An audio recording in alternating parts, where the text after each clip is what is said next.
लिखो भाई, पहला क्वेश्चन देखो, परचेज गुड्स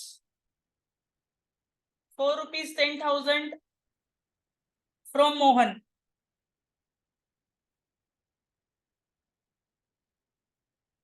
हाँ जी। अगला लिखे, withdraw cash of ₹500, withdraw cash of ₹500 for personal use, withdraw cash of ₹500 for personal use, for personal use.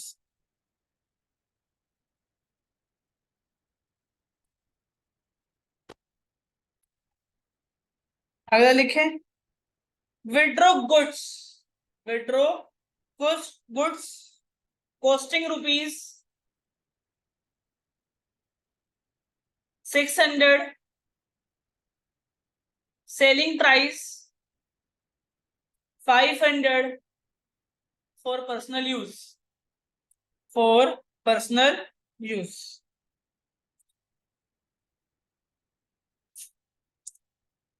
Goods costing rupees, हाँ जी, goods costing ₹2,000 given as donation, given as donation.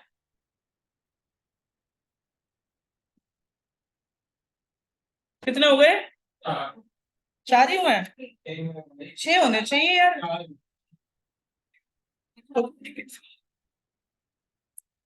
Rebate of 2,000, rebate of 2,000 allowed to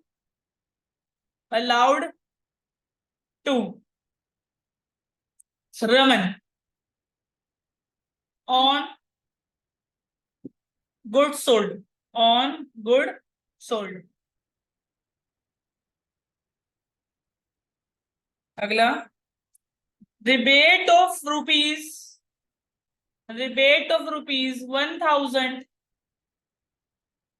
received from couple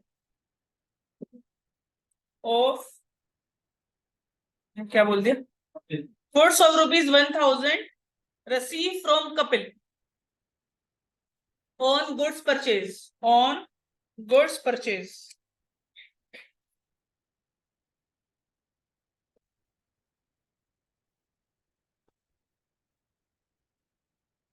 ये मैंने आपको सारे बढ़िया बढ़िया दे दिए। अब हम करेंगे इसको इकट्ठे करके, एक एक करके बोलते जाए, हम करते जाएंगे। बोलो भाई, पहला बोलो, क्या मेरे कराने की नीड है इसमें? क्या बनेगी एंट्री? बस कैश तो आ नहीं सकता क्योंकि कैश इनवॉल्व बोला नहीं है, तो परचेस अकाउंट, बस देखते रहो, ऊपर देखते रहो बेटा, लिखते रहना, बाद में लिख के क्या करोगे, आंसर मैं लिखूंगा ना, देख लेना बाद में। Purchase account debit to Mohan. Cash क्यों नहीं आया? लिखा ही नहीं उसने कि कैश दिया या नहीं दिया। सेकंड एंट्री बोलो खुशी, क्या थी? पर्सनल यूज में मैंने आपको बताया था ड्राइंग्स 2 टाइप की होती है, या तो आप बिजनेस से कैश ले जाओगे या आप वो सामान ले जाओगे जो आप बेच रहे हो, ठीक है ना, सिंपल लैंग्वेज में। तो आप क्या लेके गए हो इस बार? कैश। तो कैश आ रहा है कि जा रहा है? जा रहा है, तो क्या होगा? क्रेडिट होगा। तो भगवान का नाम लेते हुए क्रेडिट कर दो कैश, ठीक है। और ड्राइंग अकाउंट, क्योंकि ड्राइंग तो हो रही है, drawing account debited to cash account. यहां तक किसी को कोई प्रॉब्लम है? अगला बोलिए जी।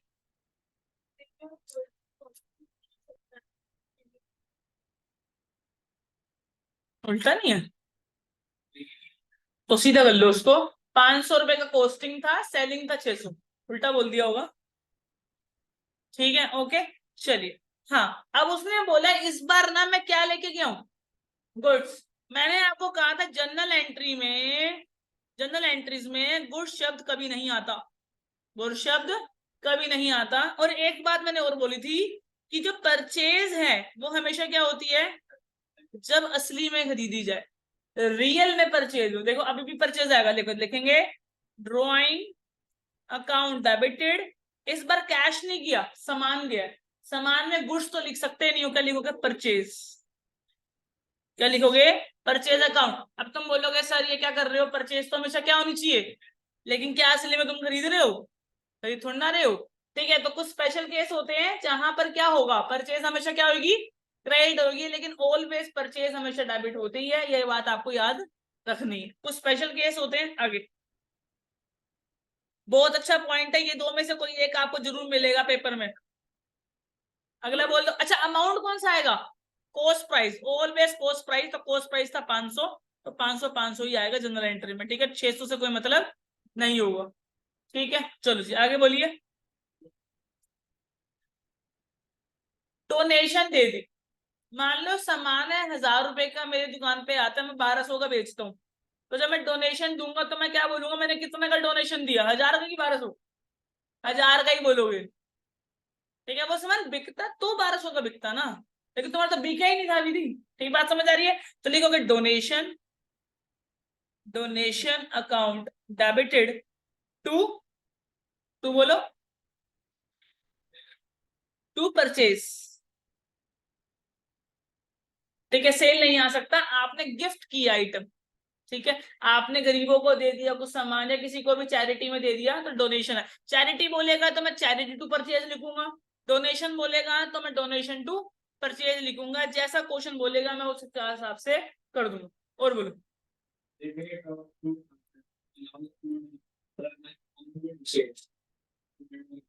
देखो, अब रिबेट अलाउड, मैंने रिबेट दी है कि मुझे रिबेट मिली है? मैंने दी है। अगर मैं किसी के पैसे छोड़ रहा हूं तो मुझे फायदा हुआ कि नुकसान? और नुकसान हमेशा क्या होता है, डेबिट होता है। ठीक है, क्योंकि नुकसान को ट्रीट करते हैं एसेट की तरह, तो हमारा क्या होता है, वो डेबिट होता है। तो रिबेट जो हमने दिया है, तो रिबेट जो होगा, अलाउड कर रहे हो तो अलाउड अकाउंट डेबिटेड क्यों कर रहे हैं? बिकॉज ये एक तरीके का लॉस है, और लॉस जब भी आपका बढ़ता है, इंक्रीज होता है, तो हमेशा डेबिट होता है। मैंने आपको बता रखा है कि जो एसेट्स होती हैं और जो हमारे लॉसेस होते हैं, जब भी वो बढ़ते हैं तो हमें डेबिट करना पड़ता है, जब भी वो घटते हैं हमें क्या करना पड़ता है बच्चे? क्रेडिट करना पड़ता है। तो rebate allowed account debited to, किसको दे रहे हो? तो रमन लिख दो। चलिए आगे करें, यहां तक की क्लैरिटी है? लिख लेना, कोई दिक्कत नहीं है। अभी छठा बोलो पहले। इस बार रिबेट मिल रही है, मिल रही है तो फायदा हुआ कि नुकसान? फायदा। फायदा बढ़ता है तो क्या होता है? क्रेडिट होगा। तो टू रिबेट रिसीव्ड। ठीक है, और किसको मिल रही है? कपिल से मिल रही है, तो कपिल अकाउंट डेबिट। बात समझ आ रही है? जो भी अमाउंट, कितना अमाउंट? 1000, 1000 इधर और 1000 इधर। और कोई एंट्री थी क्या? एक बार दोबारा देख लो, रिपीट कर देता। पहली एंट्री थी जिसमें मोहन से खरीद रहे हैं, सिली एंट्री, बिल्कुल कॉन्फिडेंस बढ़ाते हुए लिखा हुआ है। अगला क्या कर रहे हैं, हम ड्राइंग्स कर रहे हैं, तो ड्राइंग्स में कैश लेके जाओगे तो ड्राइंग्स टू कैश, ड्राइंग्स में गुड्स लेके जाओगे तो ड्राइंग्स टू परचेज। गुड्स नहीं आता है कभी भी, जनरल एंट्री में गुड नाम कभी नहीं आएगा। चलो, अगर हम किसी को डोनेशन दे रहे हैं, चैरिटी दे रहे हैं, तो donation account debited to purchase. अगर हमें रिबेट अलाउ कर रहे हैं, रिबेट अलाउ का मतलब क्या है, हम रिबेट किसी को दे रहे हैं, और अगर देंगे हमें नुकसान होगा, नुकसान होगा तो डेबिट होगा। तो रिबेट अलाउड टू जिसको दे रहे हैं। ठीक है, और नेक्स्ट क्या है, इस बार हमें रिबेट मिल रही है, और अगर रिबेट मिलेगी तो मुझे क्या होगा बच्चे, साफ सुथरा फायदा होगा। और फायदा होगा तो हम उसको क्या करेंगे, क्रेडिट, और जिससे होगा वो हम उसको लिख देंगे। बात समझ आ रही है यहां तक? नोट डाउन कर लो फटाफट से, जिसका जो रह गया। देन आफ्टर आज हम बात करेंगे ट्रेड डिस्काउंट की और कैश डिस्काउंट की। है, बात करेंगे ना, उसके बाद जिक्र करेंगे।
Done guys?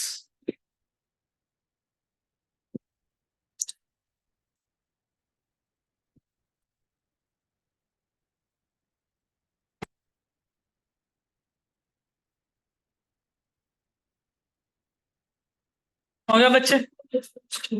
हाँ जी, एक ही एंट्री उसमें तो।